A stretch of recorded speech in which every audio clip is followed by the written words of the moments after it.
Every truck driver is aware that their CB radio is essential to their survival while driving. However, what occurs if that lifeline turns into your greatest nightmare?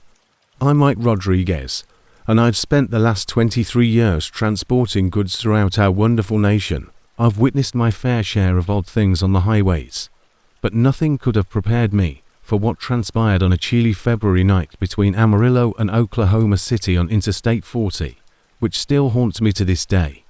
I was transporting a typical load of electronics from Nashville to Los Angeles. The route and the cargo are not very noteworthy. It was my second day traveling, and even though the weather was getting bad, I was moving along nicely. Light snowfall was predicted, but by the time I reached the Texas Panhandle, it was falling heavily enough to reduce visibility to perhaps 100 yards. As usual, I had my CB set to channel 19, listening to other drivers' conversations regarding the state of the roads and potential speed bumps. All day, the radio had been operating without any issues. I had discussed the weather with a number of other truckers, provided information about which truck stops offered parking, and engaged in the typical road chatter that keeps you company. When you're stuck on a long length of highway and darkness, with all the latest technology, my 2018 Peterbilt 579 rig has a CB that was a premium Cobra 29, which I had installed myself only 6 months prior. I took great pride in that radio. Crystal clear transmission and reception with a greater range than most. At approximately 11:30 that evening, the radio abruptly stopped working. I was traveling through the remote area between Amarillo and the Oklahoma border. There was complete silence, no background noise, no static. I checked the volume, adjusted the squelch, and even clicked the microphone a few times to make sure it was working properly, but it was dead. I thought perhaps a connector or a fuse had blown, had sprung loose from all the bouncing on these bumpy highways in Texas. As I reached behind the dashboard to inspect the electrical connections, the radio abruptly came to life with a loud burst of static that startled me. Any weak signals should have been filtered by the squelch, which was still fully engaged. However, this communication somehow was as plain as day as it cut through. The next thing I heard chilled my blood. Pete with the reefer trailer heading east. When driving in this weather, you should slow down. The vacant roadway that stretched out in front of and behind me caught my attention. The man on the radio had described my truck exactly, but as far as I could see through the falling snow, mine was the only set of headlights in either direction. In fact, I was driving a Peterbilt eastward while towing a refrigerated trailer. It might have been a coincidence, but I didn't like something about the voice. It came from the bottom of a well and had a hollow, distant sound. I turned my microphone on. This is Pete heading east. To whom am I speaking? Driver. For perhaps 10 seconds, the air was static until the voice returned. This time, it's clearer, but it still has that odd echoing effect. Mike, you're having a nice time. Since you left Amarillo, have you not been pushing hard? The back of my head is hairy, neck lifted. I hadn't informed anyone I was from Amarillo, and I hadn't even revealed my name on the radio. I verified my departure time in my logbook. This voice somehow knew information about my travel that no random motorist should have known, because I had left a truck stop in Amarillo precisely 9:15. How do you know my name? I tried to speak steadily as I asked into the microphone. I know a lot about you, Mike. 23 years of traveling, 18 years of marriage to Linda years, to college-age children. You travel this route 6 times a year, stopping at the same truck stops and ordering the same food at the Oklahoma City diner each time. My hands on the steering wheel began to shake. The voice was entirely right about everything. I was married to Linda for 18 years. Our son David was a freshman at Oklahoma University, and our daughter Emma was a junior at Texas State. Yes, I did do this identical route for the electronics company 6 times a year. Additionally, I frequently visited Mel's Diner in Oklahoma City to sample their chicken. Special fried steak. What the devil is this? I insisted. However, I was reaching for my cell phone to dial 911 even as I posed the inquiry. Perhaps I was being followed. Perhaps this was a complex pretext for a carjacking or robbery. However, my phone displayed no signal at all when I checked it, which was not conceivable on Interstate 40. Along this road, cell towers are spaced every few kilometers. The voice returned instantly, and this time it sounded as though it were with me in the taxi. Mike, don't waste your time on the phone. Right present. Nobody can assist you. I've been waiting for you. You see, I'm still waiting for someone like you, someone who drives alone, someone who frequently travels this road, and someone who, in the event of an emergency, won't be noticed for a few days. Despite the snow and ice on the road, I stepped on the gas and drove my rig to 80 miles per hour. I had to find other individuals, get to the next truck stop, and leave from the person who was engaging in this horrible game. However, the speaker seemed to know exactly what I would do. Mike, running won't help. You're speeding up, I see. Your knuckles are white on the steering wheel, as I can see. I see the perspiration on your brow in spite of the chill. That's when it hit me, the scariest thing of all. Since this chat began, I had been continuously checking my mirrors, and I was still surrounded by no other cars. As far as I could tell, the roadway was deserted in both directions, could observe. Whoever was speaking to me wasn't driving next to me or in a truck that was following me. They were in a completely other place. However, they managed to watch everything I did. You're where? Into the microphone I yelled, "How do you see me?" The most terrifying thing I have ever heard in my life was the laughter that reverberated across the radio. It began slowly and increased in volume, reverberating and warping until it filled my truck's whole cab. The sound like the laughter of a long dead person. Mike, where am I? Here I am. I've spent 27 years right here. Ever since that snowfall when my rig slid off the road.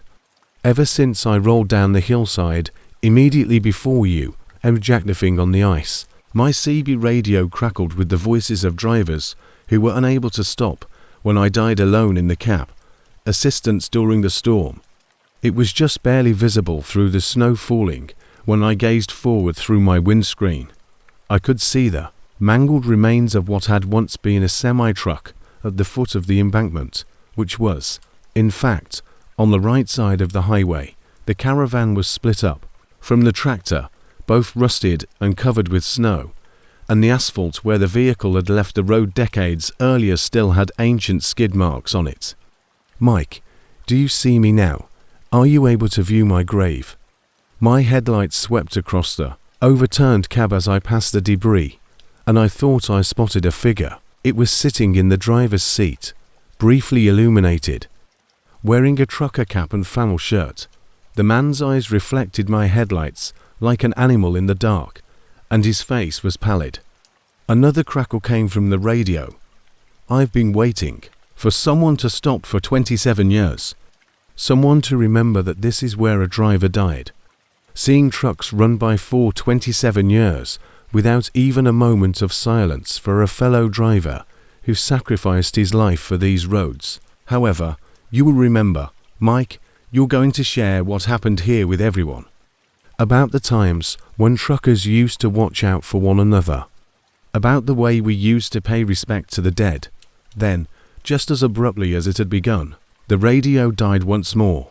Despite my best efforts, it remained lifeless for the remainder of my journey. 3 hours later, I finally arrived in Oklahoma City, and my first action was to stop at a truck stop and inquire about the wreck I had witnessed.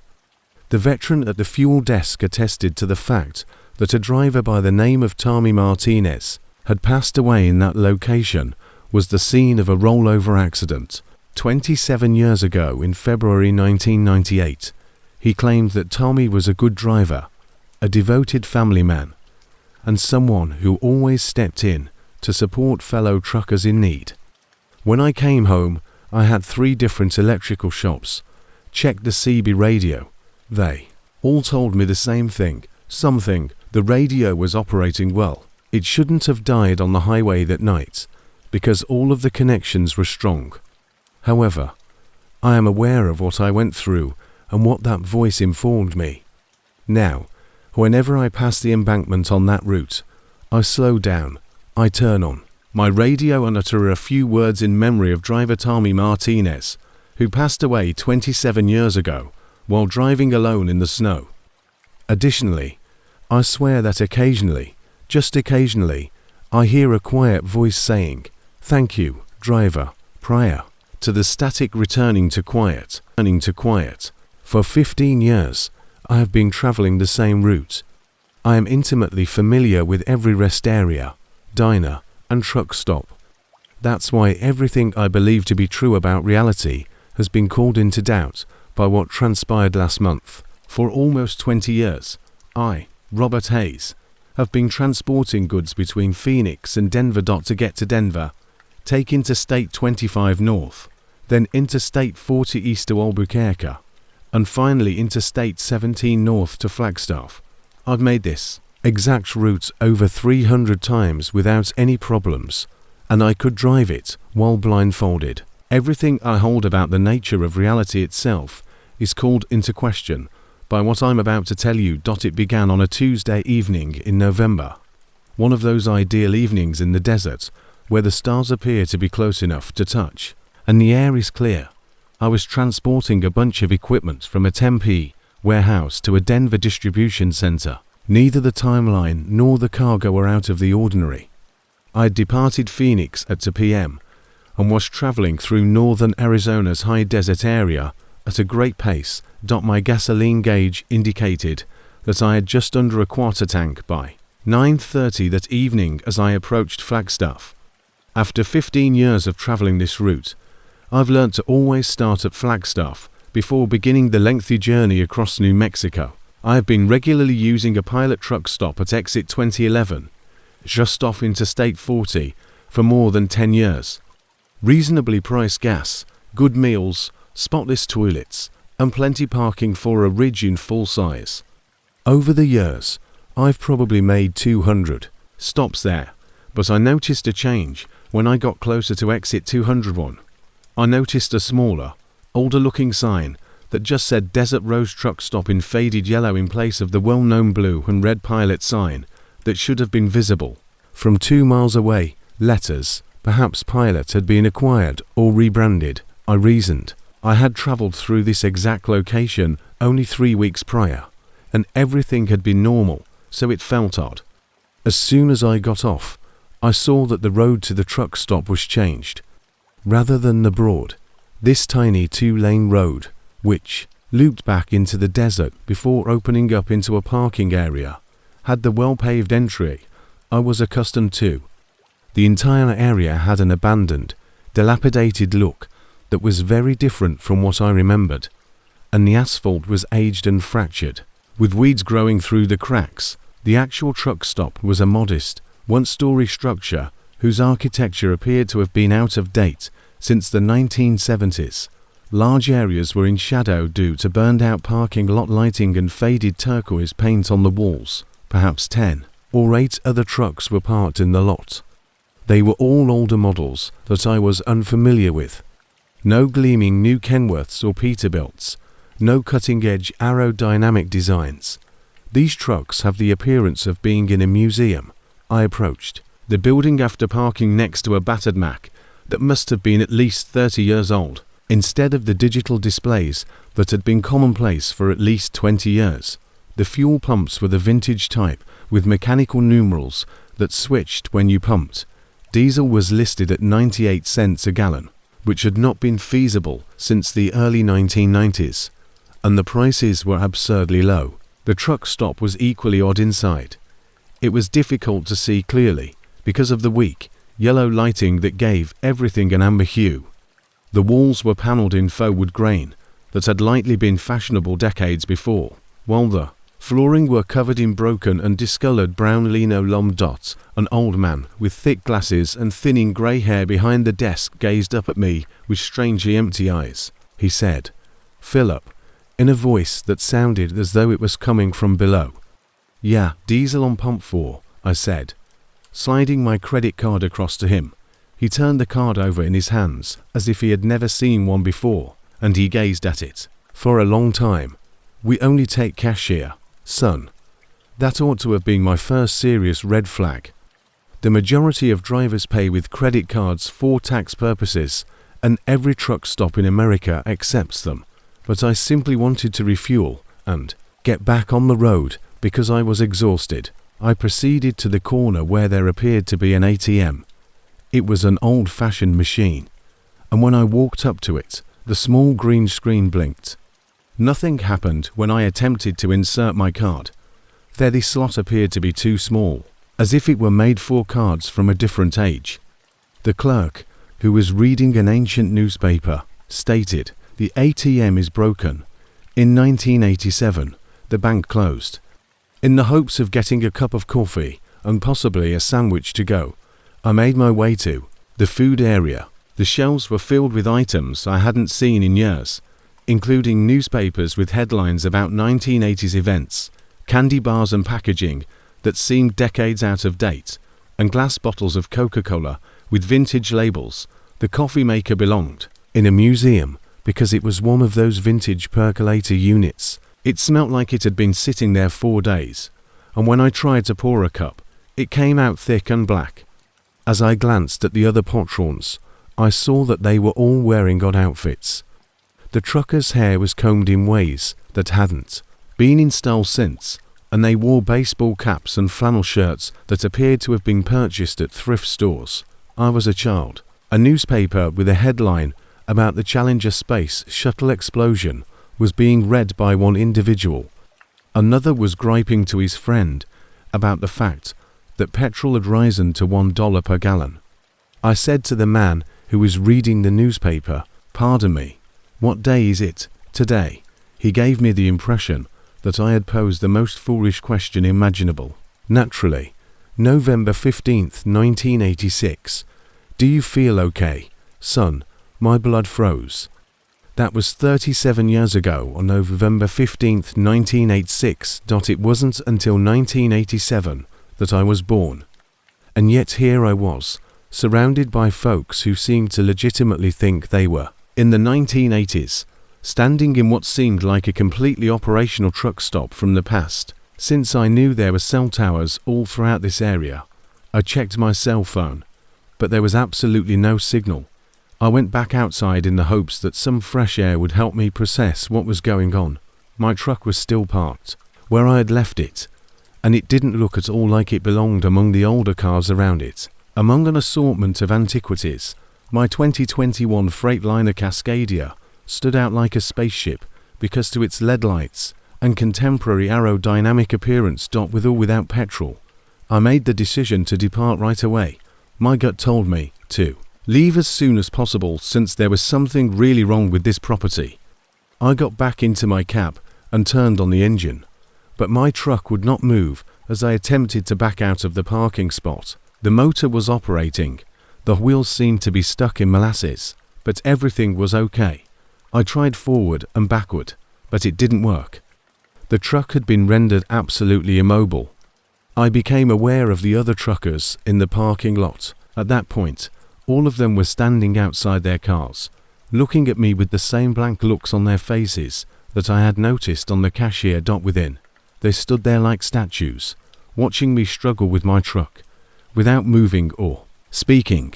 Upon closer inspection, I saw that their trucks were not in motion.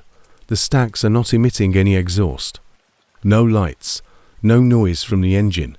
They appeared to have been parked for decades as they sat there in an attempt to communicate with another motorist on the highway. I tried my CB radio. Breaker 19 is a goods dog searching Interstate 40 for any eastbound traffic. At the Desert Rose truck stop exit 201. I need help. Return. Just static. I experimented with many channels, requested emergency help, even made an attempt to get to the pilot truck stop, which ought to have been placed exactly where this location was. Absolutely no answer. As if the radio was broadcasting into space.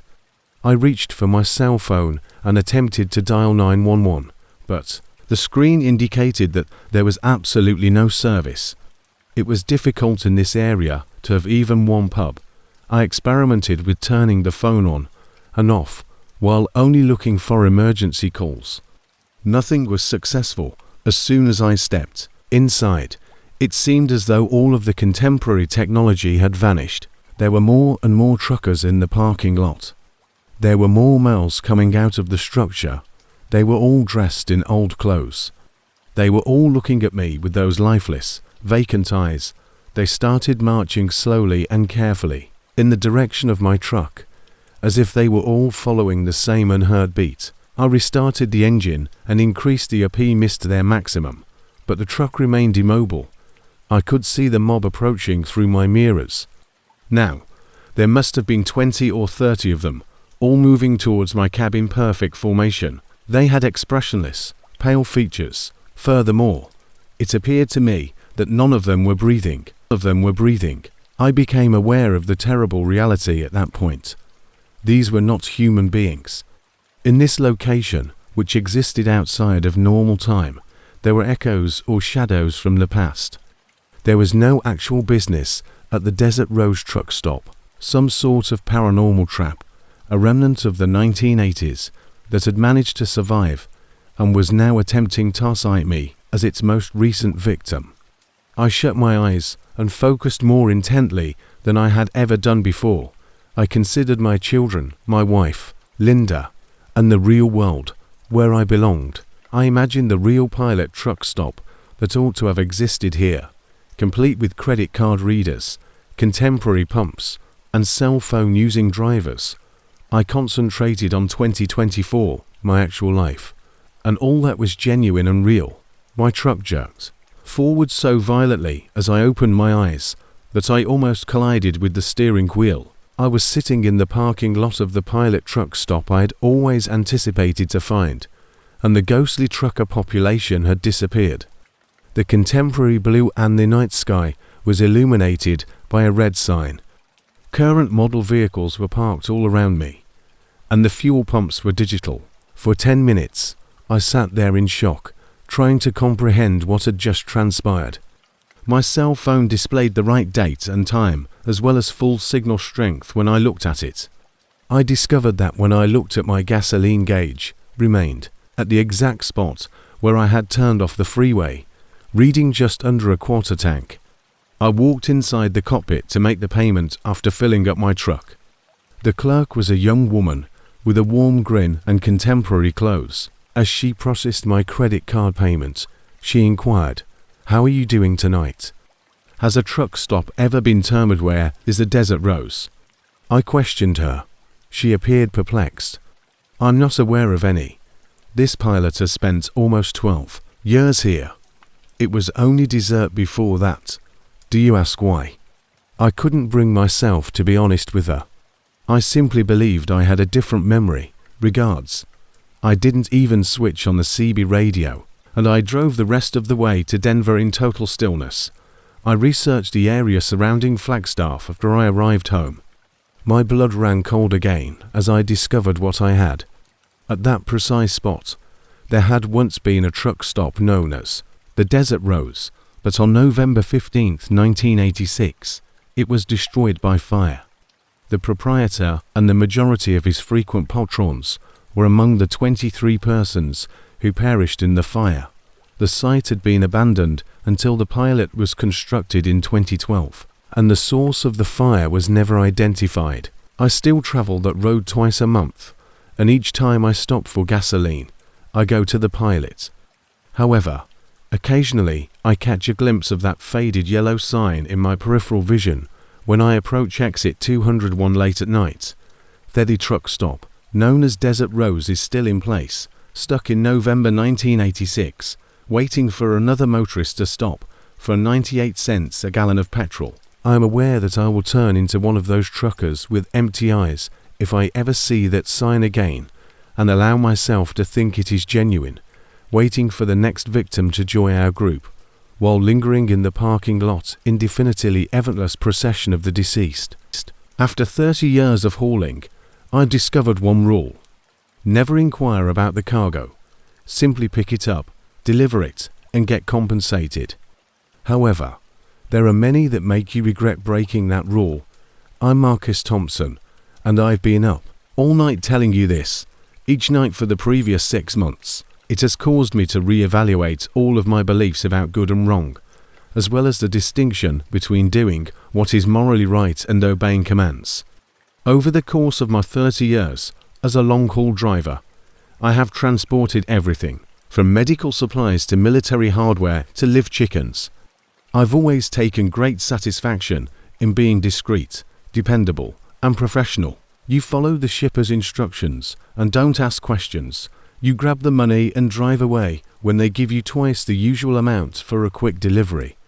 For the majority of my career, that mindset worked well for me until the night I took on the load that made all the difference. On a Thursday night in early September, the call was received at a truck stop outside of Memphis. I was sitting in my trailer, completing my required rest period and preparing my next course of action. Although I had never worked with the dispatcher before, he claimed to be from a logistics firm that had agreements with a number of clients I had previously hauled for. It looked like a simple enough task. In Memphis Industrial District, pick up a sealed trailer, transport it to a storage facility located outside of Little Rock, Arkansas. Time was of the essence. The remuneration was excellent, but the delivery had to be finished before sunrise. $3,000 for a trip that should have taken 4 hours. What am I transporting? For safety and insurance reasons, it was appropriate for me to ask. Medical supplies was the dispatcher's prompt response. Time-sensitive medications that must be transported at a particular temperature.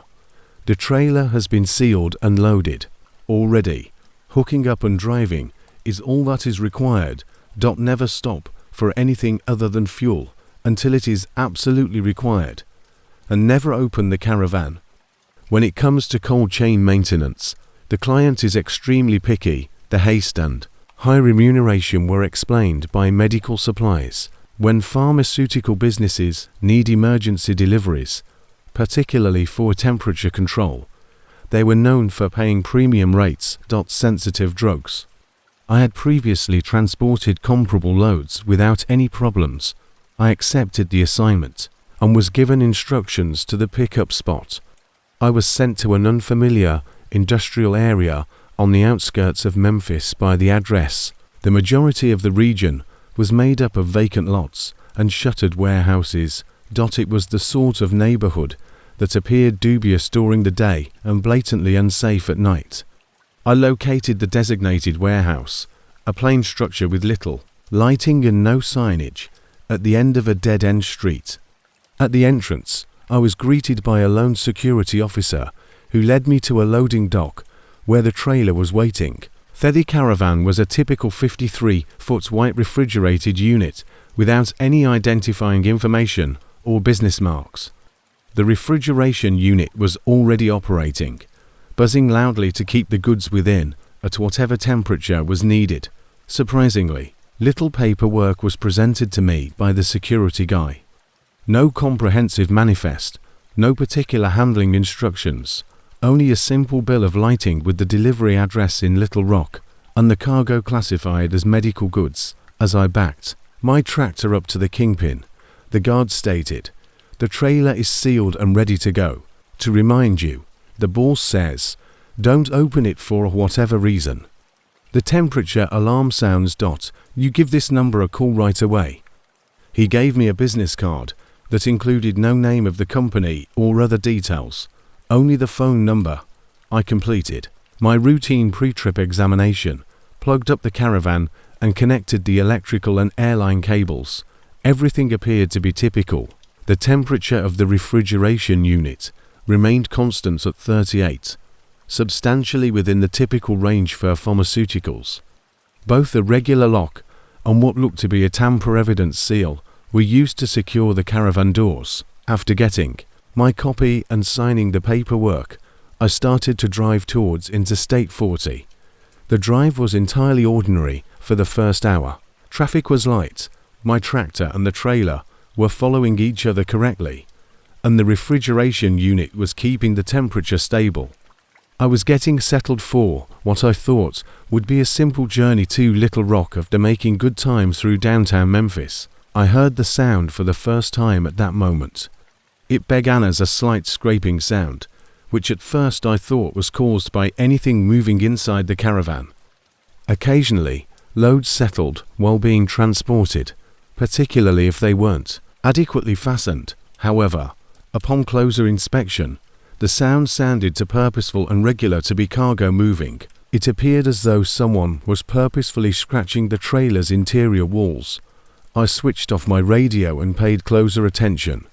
After perhaps 30 seconds, the scratching ceased entirely. I waited for it to start up again, but all I could hear was the constant hum of the air conditioner and the typical sound of my tires on the asphalt. I persuaded myself that it was either a figment of my imagination or some unfamiliar mechanical noise coming from the caravan.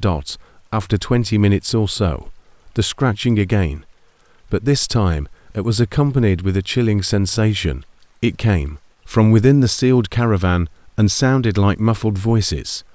The desperate, terrified sound of people trying to shout through gags or from behind soundproofing, rather than the distinct sound of conversation. Like toddlers, the voices were frenzied and high-pitched, or ladies who are distressed.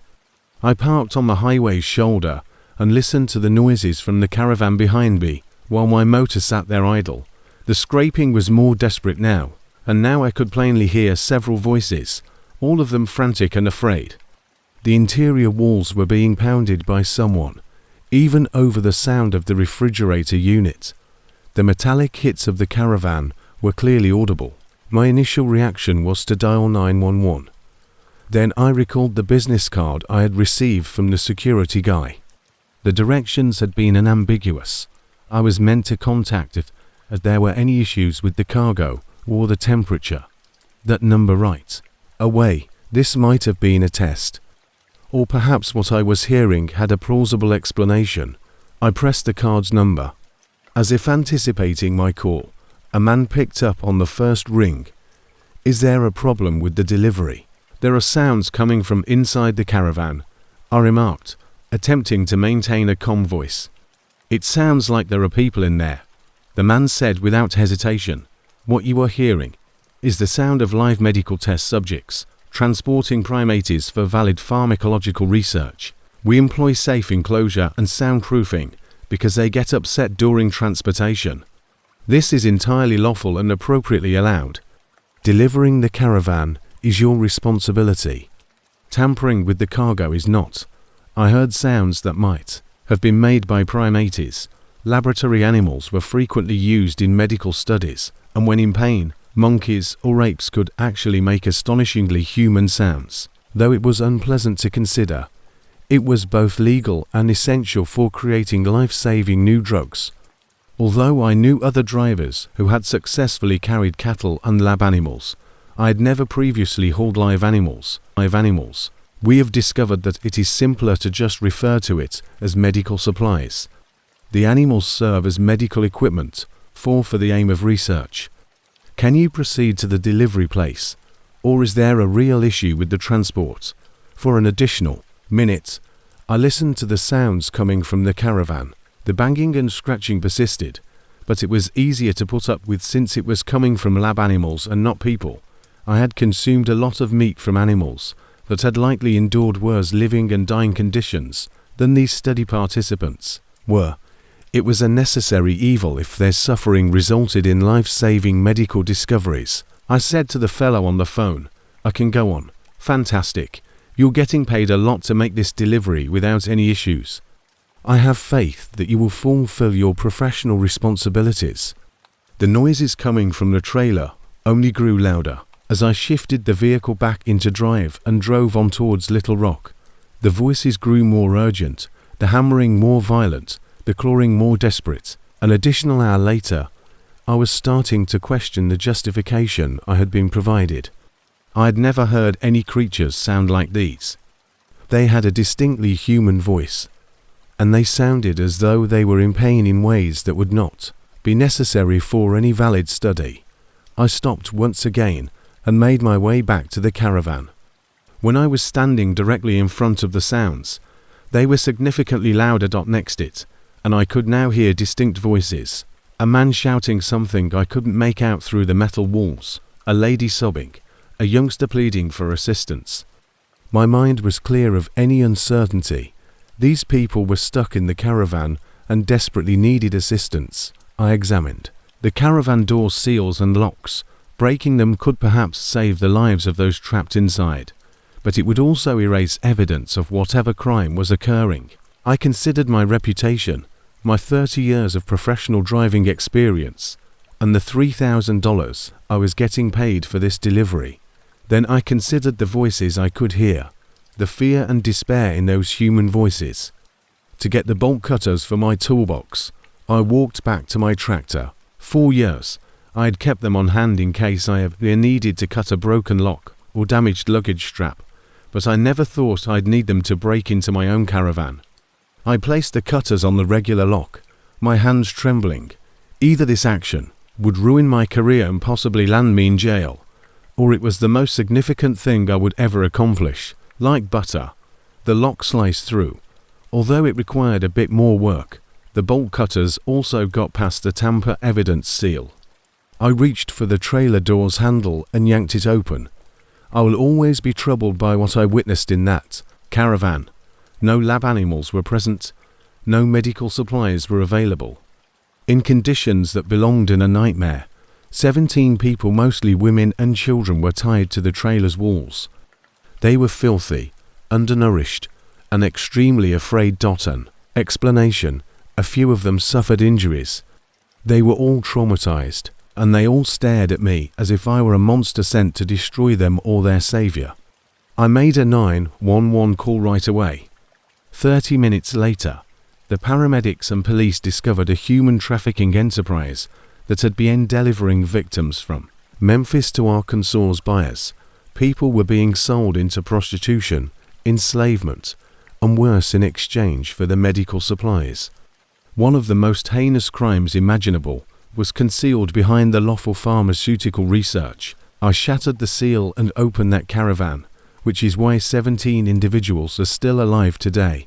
The FBI then informed me that the majority of those victims would have most likely vanished forever into a web of criminal organizations that saw people as nothing more than throwaway property if I had carried out the delivery as directed. Within a week, the man who answered the emergency phone number, the security guard who loaded the caravan, and the dispatcher who hired me were all taken into custody. However, I still reflect on how close I was to driving away every night when I woke up. How nearly I chose to sacrifice my career and $3,000 for the lives of 17 innocent people. How many other drivers have transported comparable cargoes without ever inquiring, breaking seals, or realizing the human cargo they were unwittingly transporting? I no longer haul goods. I was unable to go on driving with the knowledge that victims in need of assistance could be in any caravan. Since I've discovered that sometimes breaking the law is the most professional thing you can do, I now work with law enforcement, teaching police to see the warning signs of human trafficking and assisting in the investigation of unusual cargo movements. Additionally, the most crucial supply is occasionally the one in which you never arrive at, the destination. It is said that stopping is more risky than driving when trucking. I learnt that lesson the hard way on Interstate 80, near mile marker 247. I've been hauling goods for 18 years, and my name is Daniel Cruz. I have always taken great satisfaction in being a cautious driver. In addition to maintaining my equipment, keeping my logs up to date, and abiding by all the rules, I also pay close attention to where I park during my required rest periods. That focus on safety is what saved my life when I came upon something that still causes me to always check my mirrors 6 months later. The event occurred while transporting auto parts for a Detroit manufacturer on a normal run from Los Angeles to Chicago. I was jogging on Interstate 80, one of the busiest trucking roads in the nation, in the middle of Nebraska, in late October. The climate was clear. There wasn't much traffic, and I was moving really quickly. I started searching for a secure spot to stop for the night after driving 9 hours and getting close to my required 10-hour break. Over the years, I've come to realize that not every truck stop is the same. Some have good lighting and lots of other drivers and good security. Others are remote, unmaintained, and draw the type of individuals that prey on truckers transporting expensive goods. I've always had a straightforward rule: park in an area with other trucks, lights, and ideally some sort of presence of security. The rest stop with truck parking at mile marker 247 satisfied all of my requirements. Also, I believed, with separate parking for vehicles and trucks, hygienic facilities, and sufficient lighting. The rest area was a typical Department of Transportation establishment, all across the complex. By the time I got there at 9:30 that night, more trucks were already parked in the commercial vehicle area. In order to have additional drivers close by in case something went wrong, I picked a location in the center of the group. I secured my load, finished my post-trip inspection, and got comfortable for what he thought it would be a peaceful night's sleep. I was completing some paperwork and was ready to get into my sleeper berth at around 10:15 when I saw a dark blue vehicle arrive into the rest area. Cars were frequently seen at truck rest spots, particularly during the night time when families were making long trips. However, there was something about this specific car that drew my eye. It circled the truck parking area slowly, weaving amongst the parked semis as if searching for something, rather than parking in the authorized vehicle spot. The vehicle drove around the truck parking lot 3 times before coming to a stop where it could see every truck parked there without being seen.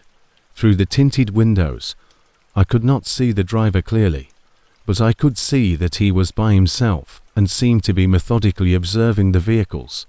I decided to monitor the scenario and mentally noted the number plate number. The sedan departed the rest area about 20 minutes later, and I figured the driver had just been disoriented or perplexed by the parking arrangements. I forgot about the experience and went to bed. However, the same dark blue sedan was parked somewhere else, still in a position that allowed it to see the truck parking lot. When I woke up 4 hours later to use the lavatory, I had a gut feeling that something was off this time. I strolled across to the lavatory facility, and on my way back to my truck, I saw that the driver of the sedan had exited his car.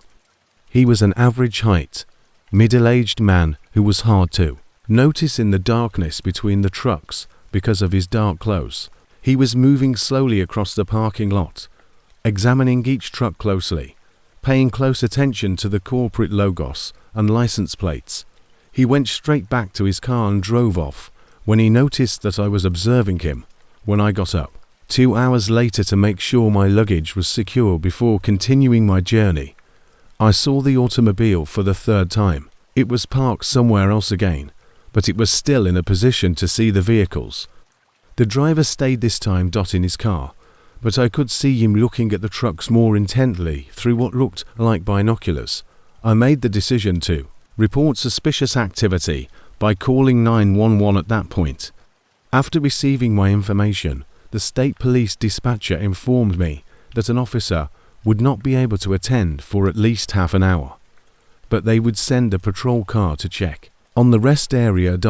I made the decision not to wait. I hurriedly finished my pre-trip examination and resumed driving on the interstate, reasoning that I didn't want to be present for whatever the sedan driver had planned.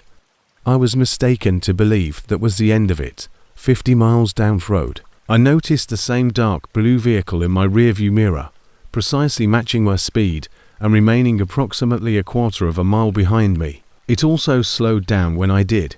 It increased speed when I did. It took a few seconds for it to change lanes after I did. The fact that I was being followed was obvious. I experimented with a number of methods to lose the tail and validate my findings. After driving around the ramp and taking an exit, I returned to the highway. I was followed the whole way by the car. The vehicle parked across the street and waited as I pulled into a truck stop for fuel.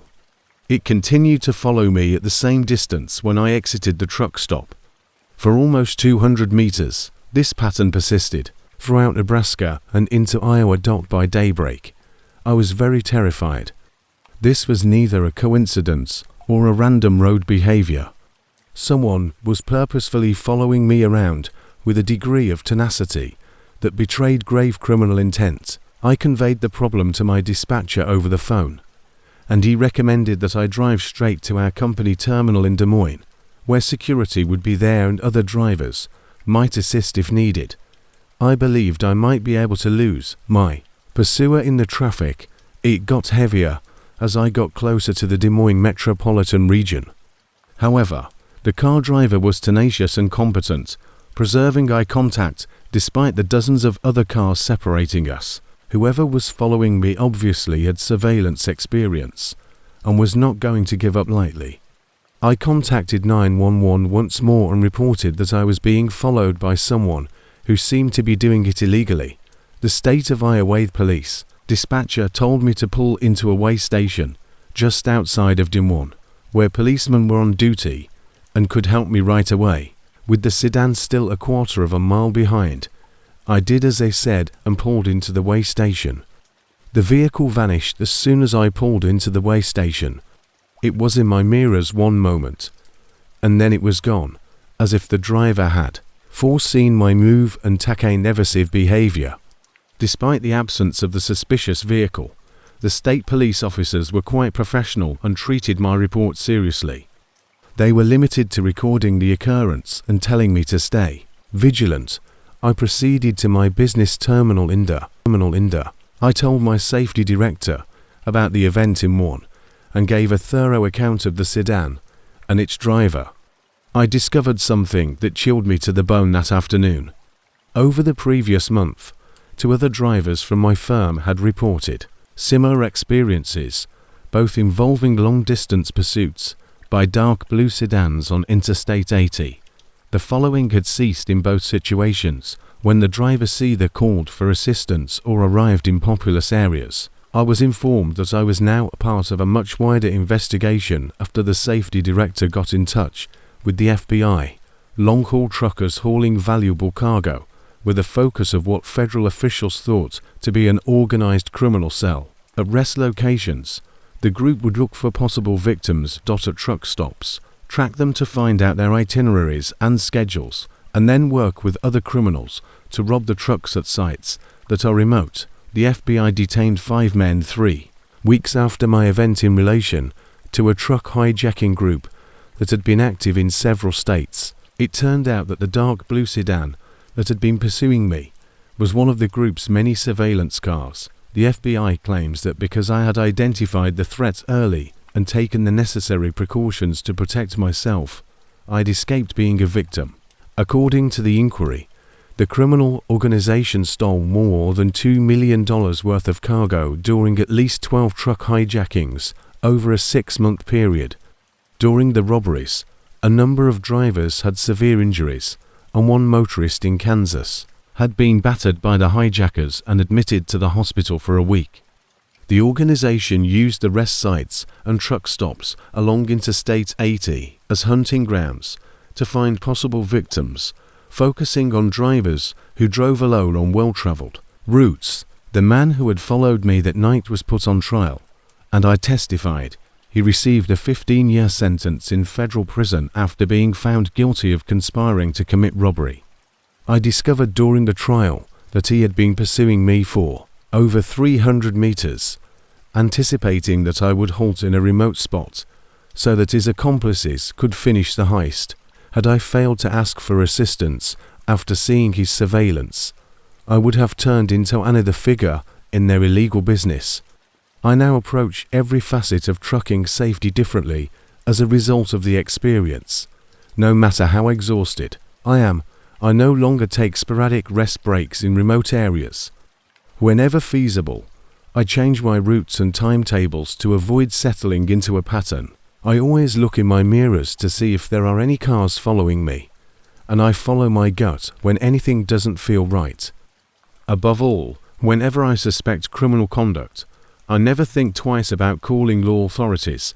The FBI representative who dealt with me. According to the case, truck drivers are particularly targeted by predators because we frequently travel alone, transport important goods, and exhibit recognizable patterns that make us simple to trace and ambush.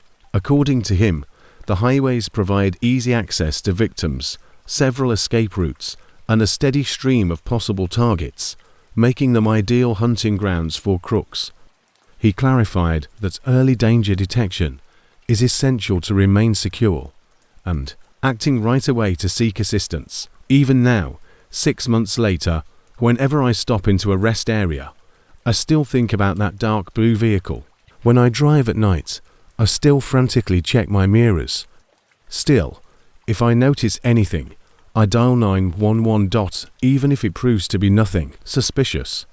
Because I discovered that paranoia is not a weakness in the trucking industry. It's a skill for survival. When a driver lets their guard down, predators are waiting for them, and the only way to be safe is to be aware that, if you are not vigilant, every stop can be your last.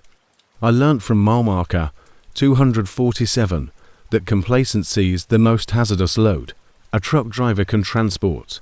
When you begin to think that nothing negative will ever happen to you, that's the instant you become a simple target for those who make a profession by hunting drivers. That night, I was fortunate, but luck isn't a plan. It is vigilance. I am not proud of some of the things I have done while traveling. I've taken shortcuts and broken the rules. However, I learnt that some debts follow you forever from what transpired during my deadhead run from Phoenix. I've been a truck driver for 28 years, and my name is Frank Rodriguez. I believed that I was aware of all the legal and unwritten traffic laws during that time. I believed I understood the distinction between doing what was required and doing what was morally good, between conscience and survival. I was completely mistaken. 7 years have passed since the event that altered everything. However, it seems like yesterday. I was regularly transporting construction equipment from Houston to Phoenix every time I closed my eyes. The load and the journey are not particularly noteworthy. In January, the Southwest saw exceptionally severe weather, with ice storms and freezing rain making driving in Texas and New Mexico extremely dangerous. Due to road closures, I was already 2 days behind schedule, and my dispatcher was putting a lot of pressure on me to deliver the cargo on time. That delivery runs last night. I was traveling roughly 50 miles outside of Van Horn, along a particularly remote section of Interstate 10 in western Texas. It was past midnight. Black ice covered the roadways, and cold fog that had rolled in from the desert made it difficult to see. I ought to have halted and waited for better circumstances. However, I pushed because I was so near my target and so fed up with delays. Despite my better judgment, I went forward. I noticed the headlights in my mirrors at that point. For the last 20 meters, a little automobile had been following me, staying considerably back, but keeping the same speed. I wouldn't have thought much about it under normal conditions, but the way the car was swerving a little bit back and forth gave me the impression that the driver might be struggling with the icy conditions. I monitored the automobile, wishing the person behind the wheel would reach their destination safely. Around 1:30 in the morning, I noticed the car's headlights begin to shake more dramatically as I was getting closer to a very hazardous, accident-prone downhill portion. The car was obviously losing control on the ice, slithering across the lanes in a manner that suggested the driver was overcorrecting in a panic. In the hopes that they would regain control before a horrible incident occurred, I slowed down and shifted to the left lane to give them space. However, they were unable to regain control. The automobile went into full spin, spun around twice, and then slammed sideways into the concrete barrier between the eastbound and westbound lanes while I watched in my mirrors. There was a metallic crunch that made my stomach spin, and the collision was so strong that I could hear it over the sound of my engine and the road. The vehicle steam rose from what was remained of the car, and headlights went out instantly. As fast as I could, I pulled over to the shoulder and retrieved my torch and emergency pack. I could tell that the driver's side of the car had been hit the worst as I dashed back towards the debris. The windscreen was spiderwebbed. The door had collapsed and the highway was already littered with shattered glass. When I arrived at the car, Andy noticed a young woman sprawled over the driving wheel with blood on her forehead, obviously unconscious, but still breathing, as I shone my torch through the passenger window. I quickly dialed 911 and provided them with the accident's location and details. The dispatcher informed me that it would take at least 45 minutes for an ambulance to arrive at our location, because emergency services were already handling many weather-related collisions. She suggested that I remain with the victim and make an effort to keep her calm and warm till assistance came. With the intention of helping in any way I could, I returned to my truck to retrieve blankets and a first aid kit. I became aware of my cargo at that point, a small crane that was not securely fastened in accordance with federal requirements, was among the construction equipment I was transporting. To keep the load profile lower, I had been running overweight and had employed shortened chains, both of which were infractions that, if found out during a routine inspection, might result in the loss of my commercial driver's license. I had taken shortcuts in my rush to make up time, which could now ruin my career. As part of their routine accident investigation protocols, the responding cops would most likely want to check my car if I remained at the site. They would find the weight violations and incorrect load securement, which would lead to severe fines, perhaps criminal charges, and an instant suspension of my CDL. I have a mortgage to pay, a family to provide for, and no other abilities that would enable me to make a similar salary. Everything I have worked so hard to achieve over the past 20 years would be destroyed by a single error or moment of bad load securement judgment. I stood there in the chilly rain, glancing between my truck and the smashed car, conflicted between upholding my moral principles and preserving my capacity to support my family. The woman in the automobile appeared stable and was breathing. There was help coming. Without my help, she could be all right. It is possible that if I was not directly engaged in the accident, the responding officers would not investigate my truck. Perhaps before or anyone noticed, I could continue to Phoenix, deliver my load, and resolve the securement problems. The worst choice of my life was the one I made. I made my way back to my truck, climbed in, and drove off. I assured myself that emergency personnel were already en route, that the woman would get the care she needed, and that my presence would not have a major impact on her prognosis. I persuaded myself that staying at the site of an accident in which I was not formally involved was not as vital as preserving my family's financial stability.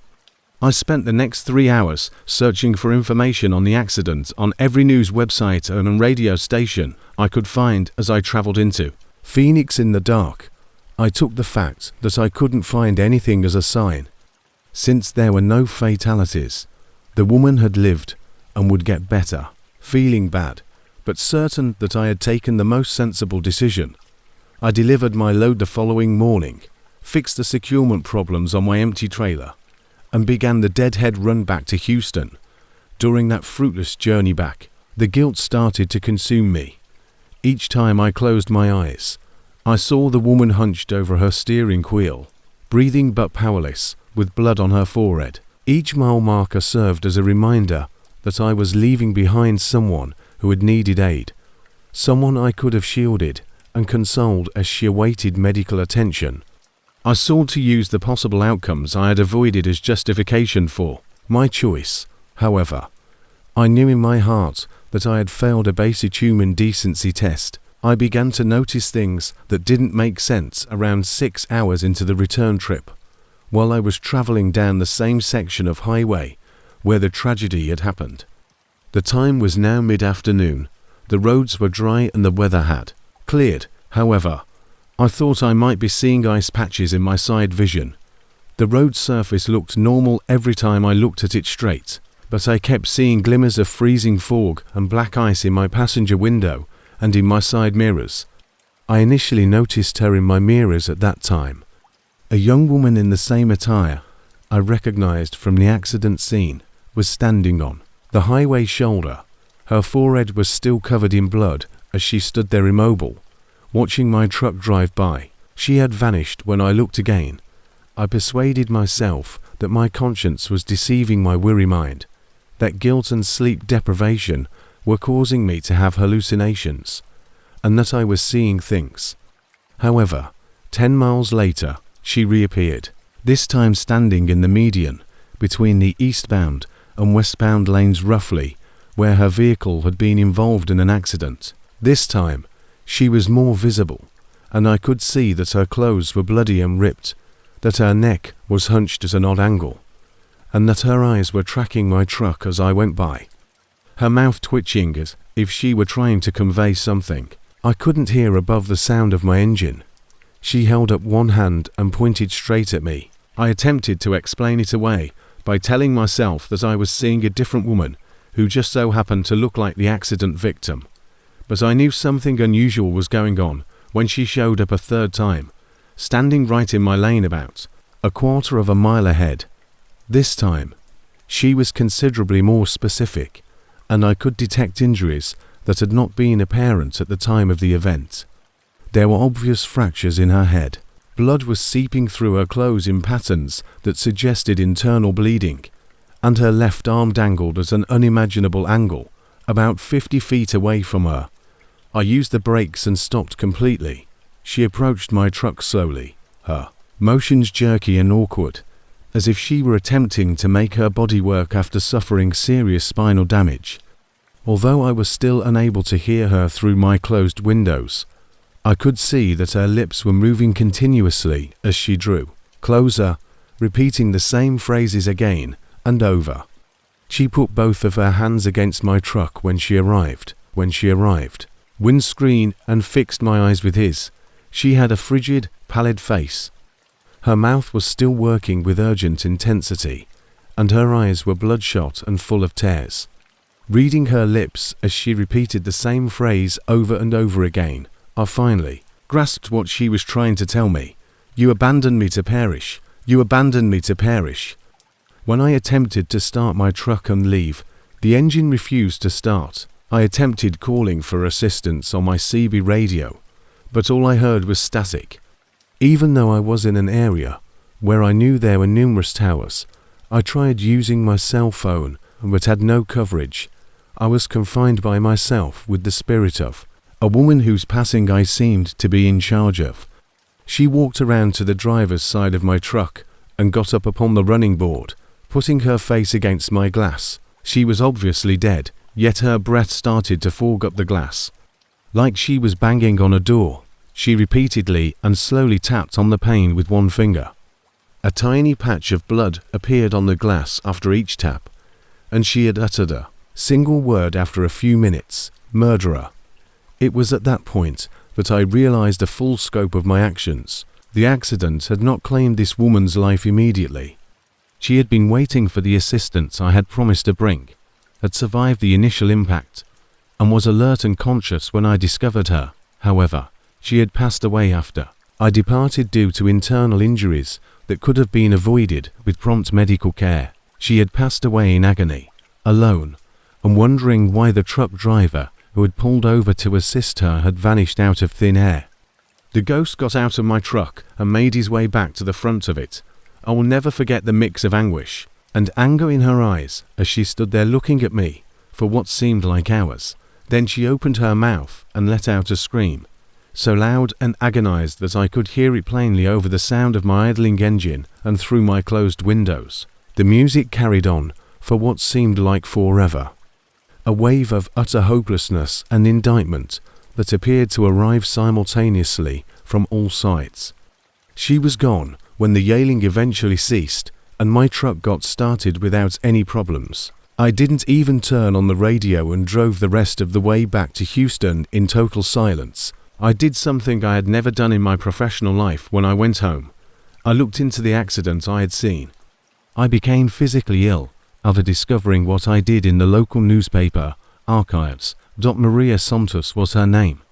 She was a 23-year-old University of Texas nursing student who was traveling home to El Paso to see her relatives. At 1:47 a.m., the accident had happened, and around 3:15 a.m., a highway maintenance crew had found her. She had been cognizant and alert at first, but the medical examiner's report states that she had internal bleeding from the impact. She had passed away about 20 minutes before the maintenance team discovered her, so she would still be alive if I had stayed with her, phoned for assistance sooner, and administered basic first aid. Investigators were searching for a truck driver who had been spotted in the area, according to the newspaper report. Someone who may have seen what transpired or who may have knowledge of the road conditions at the time of the accident. I never came forward, therefore they never found me. I could have given them important details about the situation, but instead I let them to close the case as a weather-related single-car collision. Maria Santos has shown up in my travels dozens of times since that day. I've made enough trips, not all of them, to be able to spot the warning flags. The sudden breakdown of my phone and radio communications, the icy fog and summer heat, and the patches of ice that form on clear days. She always shows up with the same accusation in her eyes, pointing at me while wearing the same clothing and suffering the same injuries. She occasionally writes the word murderer, always the same phrase on my windscreen. I tried rerouting and completely avoiding that section of the highway, but it made no difference. Anywhere on any route at any time, she can locate me. I've seen her in my own driveway in Houston, on city streets in Florida, and at truck stops in Montana. She's only connected to me because of my cowardice and her passing. She is not constrained by location or reason. I finally took the action I should have taken 7 years ago, 3 years ago. I called the police department in El Paso and told them about my participation in the mishap. I told them everything. How I located Maria, how I requested assistance, and how I left her behind in order to safeguard my professional reputation. I gave a thorough statement, allowed myself to be questioned, and gave their investigators my whole cooperation. My case was handled by a caring but truthful detective. He assisted me in getting in touch with Maria's family, and I was able to personally apologize to them for failing their daughter when she most needed assistance, even though the statute of limitations had passed on the majority of possible charges, and there was no proof that my presence would have prevented Maria's injuries. Using every cent I had saved during my trucking career, I created a scholarship fund at the University of Texas Nursing School in Maria's honor. But her ghost doesn't care about any of it. I still see her as frequently as before, still makes the same claim and points at me. She still uses her bloody fingers to write murder on my windows, because she and I both know that the basic reality cannot be altered by money or legal jargon. My profession was more important to me than saving the life of a dying woman, so I left her alone on a cold highway. I'm no longer a truck driver. I couldn't keep working in a field where every step reminded me of my shortcomings and where every accident scene reminded me of the decision I made that evening. Currently, I attend to emergency calls and offer medical assistance to anyone in need as a volunteer. I'm making an effort to strike a balance and save as many lives as I can, because I didn't rescue one life, but I am aware that it will never be sufficient, because Maria Santos is always there, pointing at me with her bloody finger whenever I look in the mirror, see a reflection in a window, or witness a puddle, telling me that certain mistakes are permanent and that some debts are unpayable. Now that I'm 62, I'll use my remaining years to try to atone for a transgression that will always be remembered. The ghosts of the individuals we fail to save when we put ourselves before others are far more merciless than the road itself. Maria Santos is now my constant companion and a reminder that when my character was truly put to the test, I chose cowardice over courage and self-interest over sacrifice. I will always remember that decision throughout my life, and it will be evident in every reflection audible in every silence, and present in every situation where I have the chance to help someone else and have to choose between stopping and continuing to drive. Nothing compares to running with a strong convoy.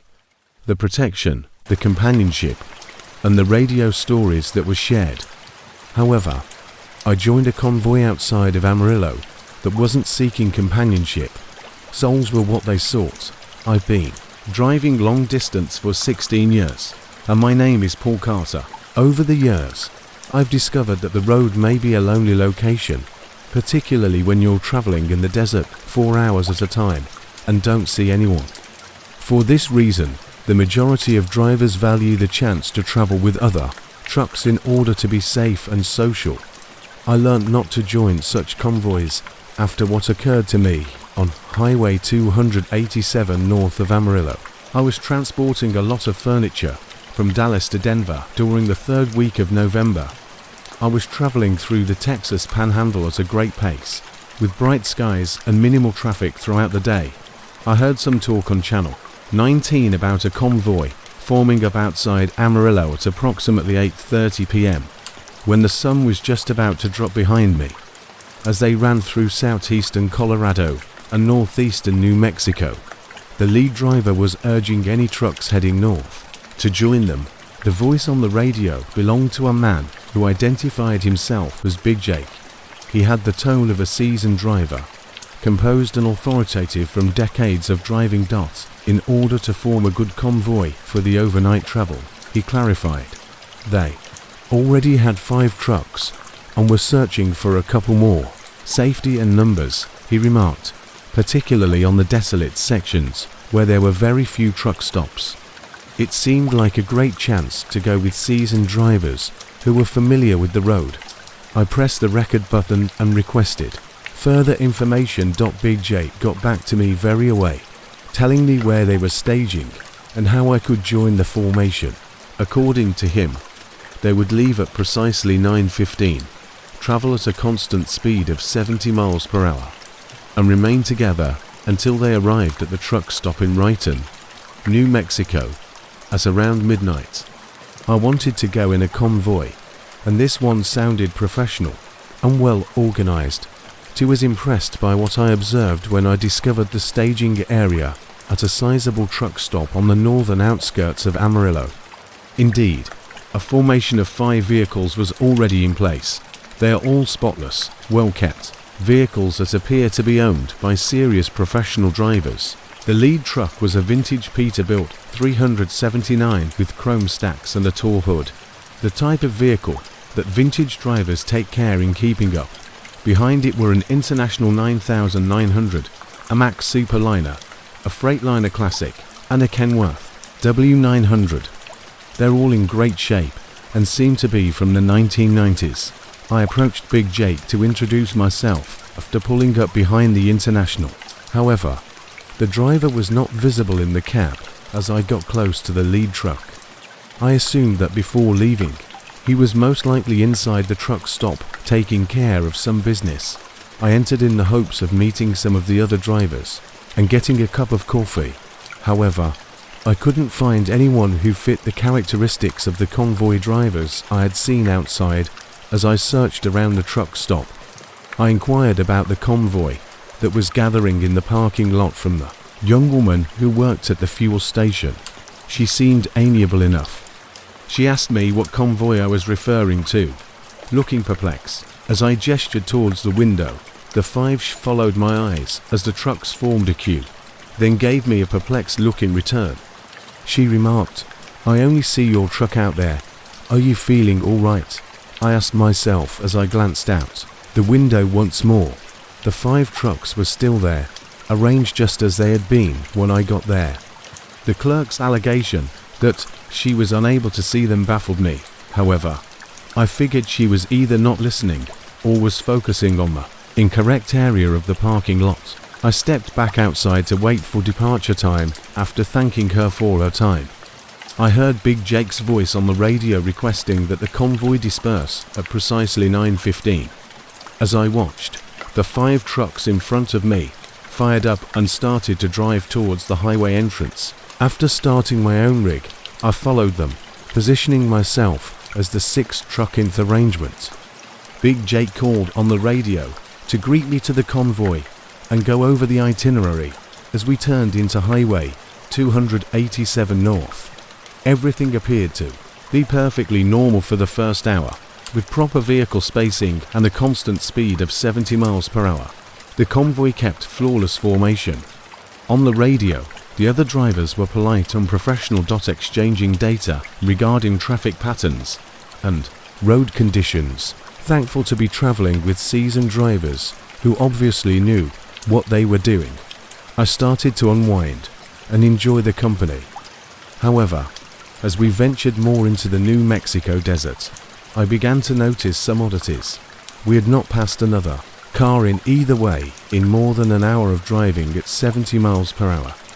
Even though Highway 287 was not a busy route, it was uncommon to see no traffic at all for such a long time, despite the fact that it was now pitch black outside. I also observed that none of the other trucks in the convoy had activated their headlights. I turned on my radio at around 10:30 to question Big Jake about the absence of headlights. You might want to remind the guys to switch on their lights. Big Jake, this place is getting really gloomy. The reaction I received chilled me to the bone. A hollow echoing sound, like someone speaking from the bottom of a well, replaced Big Jake's familiar voice on the radio. Paul, we're heading somewhere that doesn't require lights. Even in the dark, our vision is excellent. I had never introduced myself to anyone in the convoy. When I had contacted them, I had not given my name to anyone and had instead used my CB handle, Lonia. Big Jake, however, somehow recognized me.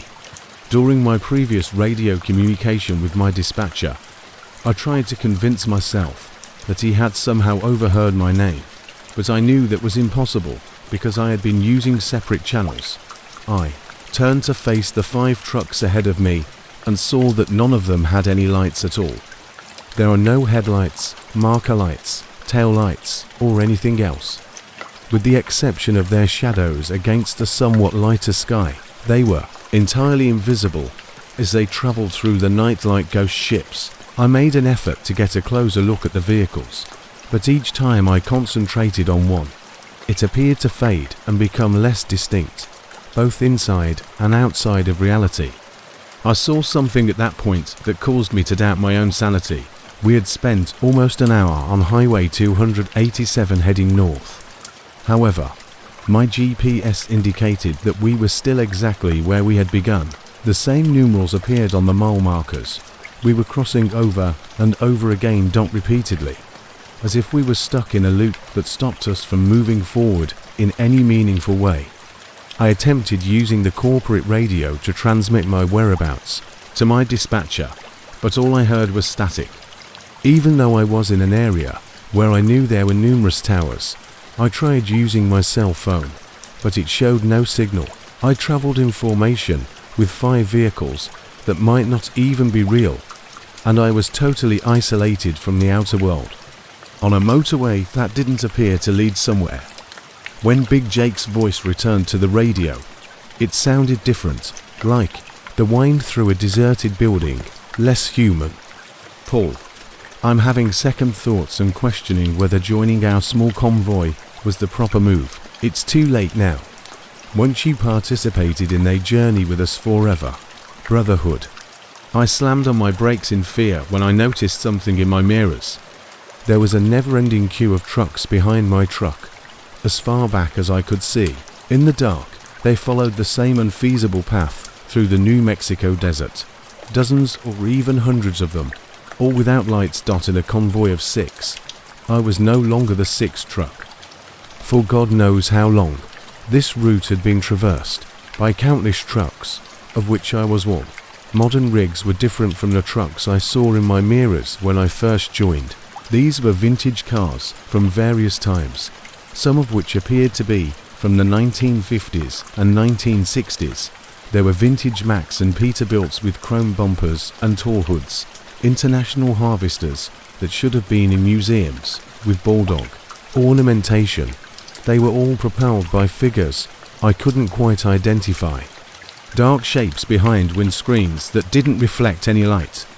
My truck did not obey my orders to slow down and pull over to the shoulder in an attempt to break formation. It had the steering wheel locked in place. The brakes refused to apply. Additionally, the accelerator appeared to be acting independently. I was powerless to flee from whatever supernatural force was directing our journey, so I was stuck in the convoy and had to go at the same speed as the other vehicles. Once more, Big Jake's voice filled my taxi. However, other voices now joined it, dozens of them, all using the same hollow echoing tone while speaking simultaneously. Paul, welcome to the everlasting convoy. We have been anticipating your arrival. Since our heart attacks, accidents, and several driving-related deaths, we have been using these highways. Until we arrive at our destination, we cannot relax, and, without new drivers to take the place of those who eventually fade away, we cannot arrive at our target. That's when I realized what I had joined. There were no living drivers in this caravan. These were the specters of truck drivers who had perished while out on the road, destined to roam the night for all eternity in search of other drivers to join them. Their souls were those of men who had died in accidents, robberies, and mechanical failures, who had fallen asleep at the wheel and crashed, who had experienced heart attacks while walking down long hallways. They were stuck in a never-ending cycle, driving the same route night after night, unable to get any sleep until they were able to find substitute drivers. The voices kept coming over my radio, telling me of their deaths and the illnesses and accidents that had taken their life while they were operating a motor vehicle. In 1987, Big Jake passed away from a heart attack close to Raiden. In 1993, the Kenworth's driver crashed into a bridge abutment while dozing off. In 1998, the Freightliner driver was shot during a heist. They had all been sentenced to keep driving until they could find someone to replace them after each of them died alone while driving. I made every effort to escape the convoy that sprang to mind. I said a prayer. I let out a yell. I even attempted to switch off my engine, but it was unsuccessful. The truck kept going forward on its own electricity, driving across the desert darkness in the never-ending queue of ghost cars. My gasoline gauge began to decrease towards empty. However, the truck continued to run, as though it were propelled by the same unearthly force that governed the entire convoy. Days or even hours went by. I was unable to tell. In the procession of the dead, time appeared to have no significance. There was an infinite repetition of the same mole signs. Past my windows, I could see the same desolate terrain. Through my radio, the same voices murmured about death and endless enslavement. I started to feel as though the convoy was gradually turning me from a living driver into another ghost truck. I was about to give up until I recalled something my grandfather had told me years before he passed away. He had cautioned me about the perils of the road that extended beyond mechanical breakdowns and inclement weather, because he had been a truck driver himself in the 1960s and 1970s. He had advised me to concentrate on my loved ones, the life I had waiting for me when I returned home, and the reasons I had for living if I ever found myself in any peril while driving. My wife Jennifer and our 2 small children were waiting for me to return from this vacation, and I thought about them. I considered our upcoming summer trip, the Christmas gifts I had promised to purchase them, and all the typical, amazing moments of family life that awaited me in the real world. I concentrated on their laughing, their voices, their features, and everything else that made me feel a part of the living world. I started to regain control of my truck gradually. My grip on the steering wheel relaxed. I was able to slow down and pull over to the highway shoulder when the brakes began to respond. The fleet of ghost trucks continued by me as I stared through my mirrors, their drivers turning to gaze at me with jealous, empty eyes before vanishing into the night. For perhaps 10 minutes, I perched on the shoulder, trembling and attempting to comprehend what had simply occurred to me. I returned to the highway and headed for the closest truck stop. Once I was well enough to carry on, my GPS indicated that I was not trapped in the never-ending loop I had encountered while in the convoy, but rather exactly where I should have been given the time and distance I had travelled. I asked the written truck stop receptionist whether she had heard any rumours about accidents or convoys in the region.